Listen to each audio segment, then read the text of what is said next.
देखिए, ये तो एक झांकी है, असली नतीजे तो अभी बाकी है। अभी ये तो एक छोटा-सा 20 सेकंड का टीज़र था लद्दाख का। जम्मू वाले तो 9.5 साल से मूवी बना रहे हैं बीजेपी की करतूतों की।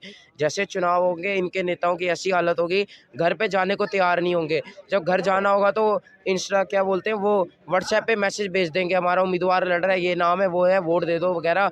घर से वीडियो बना के, क्योंकि पता है ज़मीन पे जाएँगे तो लोगों ने जो है इनका स्वागत कैसे करना है। लोगों ने अपने दरवाजे बिल्कुल वो तैयार रखे हुए हैं बीच में कि बीजेपी के लोग आ रहे हैं, कैसे जवाब देना है। क्या अकेले-अकेले व्यक्ति को अपनी अपने अपने पर डाउट है, इसीलिए वो एक किस्म से झुंड में इकट्ठे होकर वार करना चाहते हैं? आप ये बताओ, जब बीजेपी एक वक़्त कभी एनसी के साथ थी, कभी पीडीपी के साथ थी, जेडीएस के साथ है, तमाम जो ऐसे-ऐसे रही हैं पार्टी, जब दूसरा बनाता है गैंग का नाम दे देते हैं, तो अपने आगे क्यों नहीं गैंग का नाम देते हो अपने वक़्त पे? इतने ज़्यादा ईमानदार आप कब से हो गए?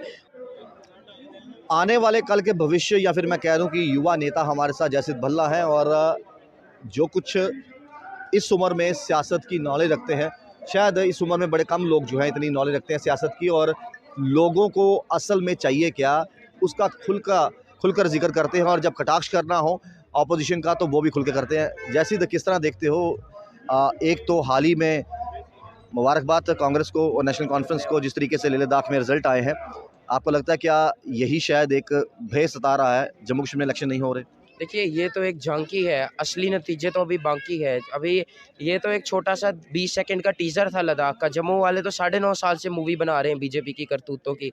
जैसे चुनाव होंगे, इनके नेताओं की ऐसी हालत होगी, घर पे जाने को तैयार नहीं होंगे। जब घर जाना होगा तो क्या बोलते हैं वो व्हाट्सएप पे मैसेज भेज देंगे, हमारा उम्मीदवार लड़ रहा है, ये नाम है, वो है, वोट दे दो वगैरह। घर से वीडियो बना के, क्योंकि पता है ज़मीन पे जाएँगे तो लोगों ने जो है इनका स्वागत कैसे करना है। लोगों ने अपने दरवाजे बिल्कुल वो तैयार रखे हुए हैं बीच में कि बीजेपी के लोग आ रहे हैं, कैसे जवाब देना है। जब किसी को कोई दिक्कत होती थी, इनके घर पे जाते थे, कह देते थे भाई शाम का 6 बज गया, आपको घर में नहीं आने देंगे, नेताजी रेस्ट कर रहे हैं। तो नेताजी को भी जो लोग भी रेस्ट कराएँगे 90 के 90 आप को। एक चीज़ बोलते हो कि पाप बदलेंगे पुण्य में, भाजपा जाएगी शून्य में। आपको लगता है वो ट्रैक पे पहुंचने वाले हैं? अरे क्यों नहीं पहुंचने वाले? अब इनको पता है कि अगर जम्मू कश्मीर में चुनाव कराते हैं अभी विधानसभा का, तो बीजेपी के लोगों को सीटें नहीं आती, तभी तो चुनाव आगे हो रहे हैं 9.5 साल से। हमारा संविधान क्या कहता है कि आप ज़्यादा से ज़्यादा 3 साल एक स्टेट में चुनाव रोक सकते हो। अगर उससे ज़्यादा नहीं कराते, मतलब स्टेट में इमरजेंसी लगी है। हम भी तो यही कहते हैं, जम्मू कश्मीर में आपने इमरजेंसी लगा के रखी है, आप डिक्लेयर नहीं करते हो। इंदिरा गांधी में दम था, उन्होंने डिक्लेयर किया कि इमरजेंसी थी, आपकी सरकार इमरजेंसी डिक्लेयर नहीं करती। आप बताओ, हमारा संविधान कहता है 3 साल में चुनाव नहीं सकते। कितने साल हो गए? 2014 में चुनाव हुआ था एमएलए का आखिरी। उसके बाद में अगर कहीं स्टेट गिरती है, 6 महीने में इलेक्शन होते हैं। अभी यहाँ कितने साल हो गए? 4 साल होने को आ गए। बीजेपी के लोग बेचारे फ्रस्ट्रेट हो चुके हैं। पता है पैसा खर्चेंगे, नेताओं को बुलाएँगे, लोगों ने स्वागत करना कैसे है, वोट हमको देने नहीं।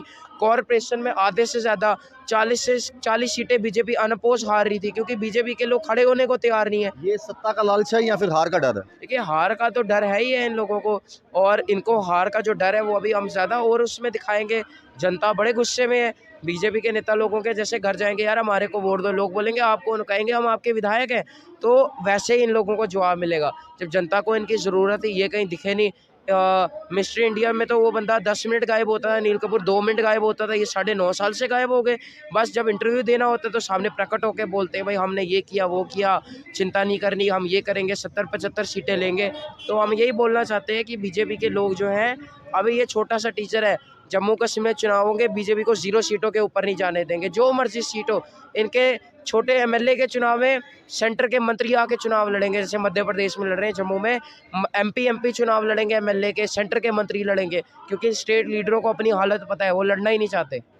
भाजपा ये कह रही है, रविंद्र राणा ये कह रहे हैं, देखो जी भाजपा इतनी मजबूत है कि तमाम ऑपोजिशन की पार्टी को इकट्ठा होना पड़ा। कभी ये अपना गुपार अलायंस बनाते हैं, कभी ये ऑल इंडिया अलायंस बनाते हैं। क्या अकेले व्यक्ति को अपनी अपने अपने पर डाउट है, इसीलिए वो एक किस्म से झुंड में इकट्ठे होकर वार करना चाहते हैं? आप ये बताओ, जब बीजेपी एक वक्त कभी एनसी के साथ थी, कभी पीडीपी के साथ थी, जेडीएस के साथ है, तमाम जो ऐसे-ऐसे रही हैं पार्टी, जब दूसरा बनाता है गैंग का नाम दे देते हैं, तो अपने आगे क्यों नहीं गैंग का नाम देते हो अपने वक्त पे? इतने ज़्यादा ईमानदार आप कब से हो गए? और बीजेपी 38 पार्टियों के साथ गठबंधन में है, कांग्रेस 24 पार्टी के साथ गठबंधन में है। तो आप कहते हो शेर अकेला है। ये कौन से शेर हैं जो 24 पार्टियों को इकट्ठा लेके चल रहे हैं? शेर तो हम लोग हैं जो कम पार्टियों को साथ लेके चल रहे हैं और बीजेपी को हराने की ताकत रखते हैं और बीजेपी को भगाने की भी ताकत रखते हैं। इनके नेताओं में दम नहीं है कि ये इलेक्शन अनाउंस कर पाए, क्योंकि इनको पता है इनके बड़े से बड़े नेता जो जम्मू कश्मीर के पूर्व मंत्री रहे हैं, वो तक कॉर्पोरेटर का चुनाव लड़ते हुए आपको दिखाई देंगे। क्या लगता है कि खलबली भाजपा के खेमे में इसलिए है कि जो पहले इतने सालों से नहीं हुआ अब हो गया, जम्मू और कश्मीर के नेता एक साथ इकट्ठा होकर जम्मू कश्मीर की आवाज़ उठा रहे हैं? देखिए, आवाज़ तो उठाएँगे जब आप आवाज़ उठाने नहीं दोगे, किसी को हाउस अरेस्ट करोगे, किसी पे लाठियाँ बरसाओगे, जेल में बंद करोगे, पानी के फव्वारे ऊपर से फेंकोगे जैसे हुआ राजपूत सभा में, तो हम तो आवाज़ उठाएँगे। जब इतना करप्शन जम्मू कश्मीर में आपने कर दिया, यूथ को आपने बाहर पढ़ने के लिए विवश कर दिया, नौकरी बाहर करो, बाहर के लोग यहाँ आके नौकरी करो। जब ऐसी पॉलिसी लाओगे, चुनाव नहीं कराओगे, हम तो सीना ठोक के आपसे सवाल का जवाब माँगेंगे। अब बीजेपी के लोग जवाब देना नहीं चाहते, चुनावों से भागते हैं। हम भी अपना हाथ लंबा करके उतना दूर हाथ रख के उनको वहीं से वापस लाएंगे चुनावों में। कहीं ना कहीं कुछ वर्ग परेशान भी हैं। मैं बात करूंगा रेडी फड़ी वालों की, मैं बात करूंगा ई रिक्शा चलाने वालों की। उनका भी कहना है कि हमसे ज़्यादा रोज़गार जो है वो बिहार के, यूपी के लोग आकर जम्मू कश्मीर में कमा रहे हैं, हम कहीं ना कहीं करें तो क्या करें? देखिए, कुछ वर्ग नहीं, सारे ही वर्ग बीजेपी से नाराज़ हैं। ये लड़ाई 99 बनाम 1% की लड़ाई है। 1% जो बीजेपी के पदों पे बैठे हैं, जो उनके रिश्तेदार हैं, पापा मम्मा, चाचा चाची, बेटा बेटी, बस वो बीजेपी का सपोर्ट करते हैं, उनका झंडा पकड़ते हैं। बाकी 99% बीजेपी का झंडा फाड़ने को तैयार है जब भी चुनाव होंगे। और ऐसी पॉलिसीज़ ला के डोगरा बंदे को तो ख़त्म ही कर दिया इन लोगों ने, स्टेटस सारा कुछ छीन के, लैंग्वेज को छीन कर। तो ये है कि इनको जनता ज़रूर जवाब देगी जब भी चुनाव का बिगुल बजेगा। जैसे इन्होंने साफ तौर पे कह दिया कि देखिए आप डरा धमका के किसी से वोट ले सकते हैं, लेकिन लोगों के दिलों में जगह जो है बनाना अब आपके लिए नामुमकिन हो चुकी है।